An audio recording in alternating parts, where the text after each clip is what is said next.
எல்லாருக்கும் வணக்கங்க. எல்லாரும் எப்படி இருக்கீங்க? எல்லாரும் நல்லா இருக்கீங்களா? எல்லாரும் நல்லா இருப்பீங்கன்னு சொல்லிட்டு நம்புறேன். இன்னைக்கு வீடியோவில் மறக்க முடியாத பழைய நினைவுகளை தான் பார்க்க போகிறோம். வீடியோவை ஸ்கிப் பண்ணாமல் பாருங்கள். இது வந்துட்டு நம்ம பாரம்பரிய உணவான கூழ், அதாவது கேழ்வரகு, கம்பு இதெல்லாம் போட்டு கூழ் செய்வாங்க இல்லையா? அந்த கூழ் தான் எங்கள் மாமியார் எங்களுக்கு செஞ்சு கொடுத்துருக்காங்க. சட்டியில் செஞ்சு கொடுத்துருக்காங்க. அதுவுமே வெயில் நாள் ஸ்டார்ட் ஆனாவே போதுமானது. எங்கள் மாமியார் வந்துட்டு இந்த மாதிரி அப்பப்போ எப்பயாச்சும் வாரத்தில் ஒரு நாள் அப்படி போல் இந்த மாதிரி கூழ் காசுவாங்க. சட்டியில் காசுறதுனால இது ஒரு 4 நாளைக்குன்னா கூட கெட்டு போகாதுங்க, நல்லாவே இருக்கும். அதை அப்பப்போ சூடுபடுத்திப்பாங்க. அதே மாதிரி ஆல்ரெடி எங்களுக்கு கொஞ்சம் போட்டு கொடுத்துட்டாங்க. இப்போ நான் பாக்ஸில் எடுத்துகிட்டு இருக்கிறது எதுக்காக அப்படின்னு பார்த்தீங்கன்னா, எங்கள் நாத்தனார் நம்ம வீடியோக்குள்ளே வருவாங்க இல்லையா, சாந்தி அக்கா அப்படின்னு சொல்லிட்டு அவங்களுக்காக தான். அவங்களும் கொஞ்சம் கேட்டிருந்தாங்க, எடுத்துகிட்டு போய் கொடுக்கலாமேன்னு சொல்லிட்டு தான் எடுத்துகிட்ருக்கேன். கொஞ்சமாக தான் இருக்குது அப்படின்னு சொல்லி கொடுத்தாங்க. இந்த கூழ், களி கூட அவ்வளவா கிடையாது. ஆனால் கூழை பார்க்கும்போது எனக்கு பழைய நினைவுகள் நிறைய வருங்க. இது வந்து பார்த்திங்கன்னா அடிக்காந்தல். இது வந்து அடி பிடிக்குது இல்லையா, அதை வந்து அடிக்காந்தல்னு சொல்லுவோம். அதனுடைய டேஸ்ட்டே ஒரு மாதிரி டிஃப்ரெண்ட்டாக இருக்கும்.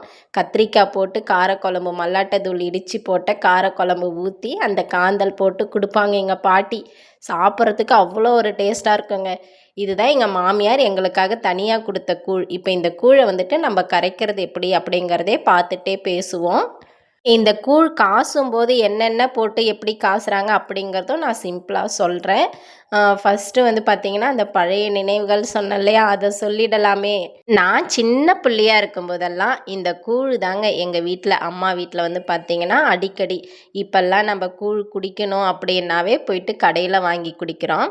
ஆனால் நாங்கள் சின்ன பிள்ளையாக இருக்கும்போது ரெகுலராக அதே மாதிரி நம்ம இப்போல்லாம் பார்த்திங்கன்னா சாப்பாட்டுக்கு 3 வேளை சாப்பாடு 3 வகைன்னு சாப்பிட்றோம். காலையில் டிஃபனு, திரும்ப மத்தியானம் லஞ்சு, திரும்ப நைட்டுக்கு டிஃபன் ஐட்டம் ஏதாச்சும் டின்னர்னு சொல்லிட்டு சாப்பிட்றோம். ஆனால் நாங்கள் சின்ன பிள்ளையா இருக்கும்போது 3 வேளையும் இந்த கூழ் தாங்க இருக்கும். இந்த கூழை பார்த்தாவே என்னமோ எதிரியை பார்க்குற மாதிரி இருக்கும். அப்போது என்ன பண்ணுறது, அப்போ நிலமை அப்படி, அதனால் அப்படி இருந்தது. இந்த கூழ் தான் பார்த்திங்கன்னா நைட்டுக்குமே விடுவாங்க, 3 வேளைக்குமே விடுவாங்க. நிறைய டைம் இந்த வெயில் நாள் ஸ்டார்ட் ஆனாவே போதுமானது இந்த மாதிரி தான் விடுவாங்க. அப்புறம் நைட்டுக்கு ஒரு சில டைமில் வந்துட்டு பார்த்திங்கன்னா சுடு கூழ் இருக்குங்க. சூடாக கூழ் ஊற்றி சாப்பாட்டுக்கு கஷ்டம் தானே அப்போல்லாம். அந்த சுடு கூழை அப்படியே நம்ம கரைச்சி அதை குடிக்கணும். தொட்டுக்கிறதுக்கு கூட அவ்வளோவா எதுவுமே இருக்காது. மாங்காய் ஊறுகாய் இருக்கும், அதை விட்டால் மாங்காயை நசுக்கி வச்சு குடிப்போம். அதுவுமே ரொம்ப ஹீட் ஆகுன்றதுனால அதையுமே நிறைய டைம் அவாய்ட் பண்ணிவிட்டு அப்படியே வெறும் கூழாக குடிப்போம். கூழ் சூடாக இருக்கும்போது கரைக்கிறதுக்கு கை வச்சு கரைக்க முடியாது. அது வந்து கரண்டி போட்டு கொஞ்சம் கொஞ்சமாக தண்ணி விட்டு அந்த கட்டி இல்லாமல் வர மாதிரி தான் கரைக்கணும். இப்போ சூடு வந்து ஆறி போயிருக்கு இல்லையா, அதனால் கை வச்சு கையை முதல்ல நல்லா கழுவிட்டு வந்துட்டு அதுக்கப்புறம் உப்பு போட்டு நல்லா குடப்பணும். குடப்பிட்டு அதுக்கப்புறமா நம்ம கொஞ்சம் கொஞ்சமாக தண்ணி விட்டு விட்டு கரைக்கணும். தண்ணி வந்துட்டு ஒரே அடியாக தண்ணி ஊற்றி கரைக்கக்கூடாது, கட்டி கட்டி ஆகிடும். அதனால் கொஞ்சம் தண்ணி ஊற்றுறோமா இந்த மாதிரி நல்லா போட்டு குடப்பணும். அதுக்கப்புறம் திரும்ப கொஞ்சம் தண்ணி ஊற்றுறோமா, அதுக்கப்புறம் நல்லா குடப்பணும். அதே மாதிரி கொஞ்சம் கொஞ்சமாக தண்ணி ஊற்றி கொஞ்சம் கொஞ்சமாக நல்லா குடப்பி கரைச்சிட்டு வரணும். அப்போ தான் அந்த கட்டி இல்லாமல் வரும். டேஸ்ட்டும் பார்த்திங்கன்னா நல்லாயிருக்கும். நம்ம அப்படியே ஒட்டுக்க தண்ணி ஊற்றி கரைக்கக்கூடாது. எங்கள் பாட்டி எல்லாம் பார்த்தீங்கன்னா, இப்போன்னா கூட எங்கள் மாமியார் சின்னதாக ஒரு சட்டியில் தான் காய்ச்சிருக்காங்க. இப்போ தான் காலமே ரொம்ப மாறிப்போச்சு இல்லையா? எங்கள் பாட்டி எல்லாம் பார்த்தீங்கன்னா பெரிய இந்த கூழ் காசும்போது டெய்லியுமே கூழ் காசுவாங்க. பெரிய குண்டானா வச்சு காசுவாங்க. அடுத்ததாக எங்கள் அம்மா காலம் வந்ததுமே ஓரளவுக்கு குண்டானை குறைச்சி கொஞ்சம் சின்ன குண்டானா வச்சு காசுவாங்க. ஆனால் கம்பு வந்து பார்த்திங்கன்னா இப்போ எங்கள் மாமியார் மிக்ஸி ஜாடியில் போட்டு உடச்சி கூழ் ஊற்றி கொடுக்குறாங்க. ஆனால் எங்கள் அம்மா நாங்கள் சின்ன பிள்ளையா இருக்கும்போது எங்கள் பாட்டியெல்லாம் பார்த்திங்கன்னா ஆள் வச்சு கம்பு இடித்தாங்க. கையில் தான் இடித்து ஆகணும். பெரிய குடும்பம் அப்படிங்கிறதுனால ஆள் போட்டு கம்பு இடிப்பாங்க. 10 பேர் இல்லையா பாட்டிக்கு பிள்ளைங்க, அதனால் கூழ் நிறைய தேவைப்படுன்றதுனால ஆள் போட்டு இடிப்பாங்க. அப்புறம் இருக்கிறவங்களும் இடிப்பாங்க.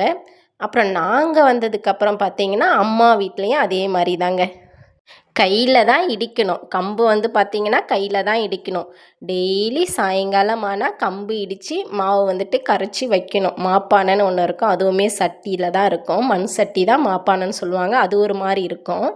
அதில் தான் வந்துட்டு கேழ்வரகு மாவு போட்டு கம்பு வந்துட்டு கொஞ்சம் நேரம் ஊற போட்டு ஒரு அரை மணி நேரம் போல் ஊறினதுக்கப்புறம் அதை கல் இல்லாமல் தண்ணி இல்லாமல் ஃபில்ட்ரு பண்ணி எடுத்துட்டு கையால் இடிக்கணும். அது எப்படி இடிப்போம் அப்படின்னு பார்த்தீங்கன்னா, நான், என் அக்கா, என் தங்கச்சி நாங்கள் 3 பேர் இருக்கோம். 3 பேருக்கும் எப்படி பிரித்து விடுவாங்க அப்படின்னு பார்த்தீங்கன்னா, இன்றைக்கி ஒரு நாள் ஒருத்தவங்க இடித்தாங்க அப்படின்னா அதுக்கு மறுநாள் ஒருத்தவங்க இடிக்கணும்.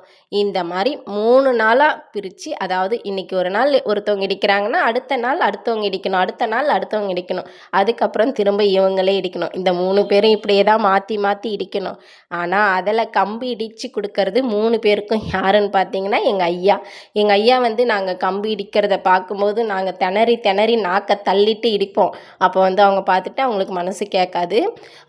எங்கள் 3 பேருக்குமே டெய்லி அவங்க கம்பு இடித்து கொடுத்துடுவாங்க. அவங்க வந்து ஜென்ஸ் இல்லையா, அப்போ நாங்கள்லாம் சின்ன பிள்ளைங்க, எங்களுக்கு அவ்வளோவா இடிக்க தெரியாது. அவங்க ஜென்ஸுன்னும்போது அவங்க நல்லா வேகமாக இடித்தாங்கன்னா சீக்கிரமாக மயஞ்சி வந்துடும். அதனால் எங்கள் ஐயா வந்து அவர் தான் கம்பு இடித்து எங்களுக்கு ஹெல்ப் பண்ணுவார். இதில் ஆளாக ஹெல்ப் பண்ணுறது ஐயா. அடுத்து பார்த்தீங்கன்னா இன்னும் இருக்கிறவங்கெல்லாம், பாட்டிக்கு 10 பேர் சொன்னேன் இல்லையா, இன்னும் எங்கள் சித்தப்பாங்கெல்லாம் இருக்காங்க இல்லையா, அவங்கெல்லாம் பார்த்தீங்கன்னா நாங்கள் இடிக்கிறத பார்த்துட்டு ஐயா வந்துட்டு இடிக்கலை அப்படின்னும்போது அவங்க யாராச்சும் ஒருத்தவங்க வந்துட்டு இடித்து கொடுப்பாங்க. எங்கள் சித்தப்பாங்களுமே வந்துட்டு எங்களுக்கு ஹெல்ப் பண்ணுவாங்க. இந்த கம்பு இடிக்கிற வேலை மட்டும் எங்களுக்கு அவ்வளோ கஷ்டமாக இருக்கும். ஆனால் அதையுமே நாங்கள் இடிக்கிறதுக்கு பதிலாக அவங்க தான் வந்துட்டு அதை இடித்து கொடுப்பாங்க. எங்கள் சித்தப்பாங்க முதல்ல ஐயா வருவார், அவர் வரல அப்படின்னா சித்தப்பாங்க யாராச்சும் வந்து இடித்து கொடுப்பாங்க. இது மட்டும் இல்லை, இன்னும் நிறைய பழைய நினைவுகள் எல்லாம் வரும். இந்த மாதிரி ஒரு சில நினைவுகள் வர ஸ்டார்ட் ஆகிடுச்சுன்னா இன்னும் நிறைய நினைவுகள் வரும்.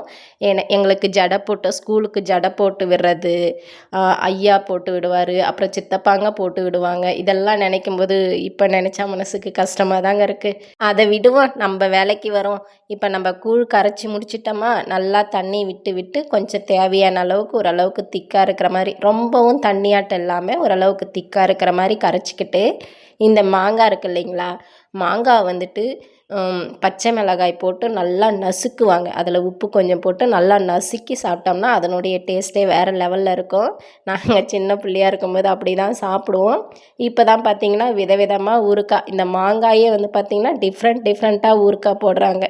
இது வந்துட்டு நெல்லிக்காய் ஊறுக்காய், மாங்காய் ஊறுக்காய். அடுத்து பார்த்திங்கன்னா மாங்காவை வந்துட்டு கட் பண்ணி வச்சுருக்கேன், உப்பு தடவிருக்கேன் லைட்டாக. இப்போ இது மாதிரி நம்ம இந்த கூழ் குடிக்கும்போது அவ்வளோ ஒரு டேஸ்ட்டாக தான் இருக்கும். நான் சின்ன பிள்ளையாக இருக்கும்போதே நிறைய கூழை குடித்து இப்போ கூட எனக்கு கூழை பார்த்தா கொஞ்சம் கஷ்டமாக தான் இருக்கும். இருந்தாலும் ஒரு சில டைமில் குடிச்சிப்பேன்.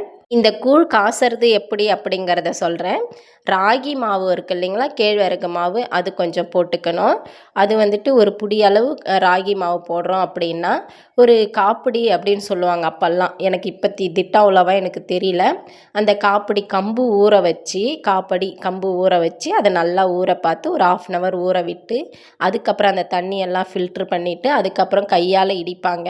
இப்போ இருக்கிறவங்க மிக்சி ஜாடியில் போட்டு உடச்சி எடுத்துக்கிறாங்க.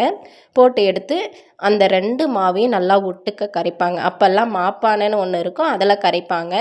இப்போ வந்து பார்த்திங்கன்னா எந்த பாத்திரமாக இருந்தாலும் பரவாயில்லன்னு கரைச்சி வச்சிடுறாங்க அந்த மாவை.